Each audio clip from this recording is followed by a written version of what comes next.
Men o'lchab bitta kesamiz, chunki meni niyatim o'g'limni uylantirgandan keyin umrini oxirigacha yashattirish. Farzandni o'zi tanlash kerak.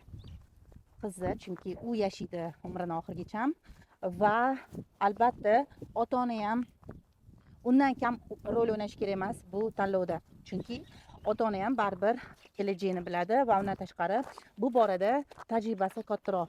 Ana shunda kelajagiga yaxshi start berilgan bo'ladi. Bizning holatda biza ikkita uchrashuvda bo'ldi. Ikkalasini ham o'g'lim tanladi. Ikki yoshli uchada ham, ikkita qizda ham bizga to'g'ri kelmagan joylari bo'ldi. Endi hammasini har xil sababi bor. O'g'lim hozir yosh, 21 yoshda. O'ylaymanki, qiz bola o'g'il bolaga nisbatan kamida 4-5 yil yoshroq bo'lish kerak, 4-5 yosh kichkinaroq bo'lish kerak. Masalan, meni sluchamda turmush o'rtog'im mendan 14 yosh kattalar. 14 yosh farqimizni men uchun juda boshqacha tarbiya berganlar, ustozlik qilganlar, hayot tajribasida ham juda ko'p narsalarni menga singdirganlar.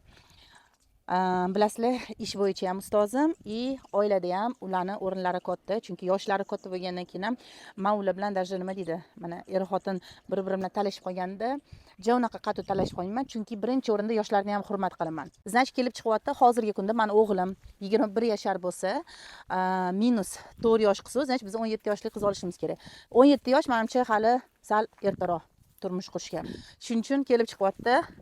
2-3 yildan keyin balki uylantiramizmi degan fikrlar ham kelib chiqyapti. Ras diliga olib qo'ygan bo'lsa, uylanishi, значит, uni tez orada uylantirish kerak, yo'qmasam aynib qolish ehtimoli bor. Yosh katta qizlar yosh bolalarni, masalan, boshini aylantirib qo'yapti va kelajakdagi baxtiga to'sqinlik qilishyapti.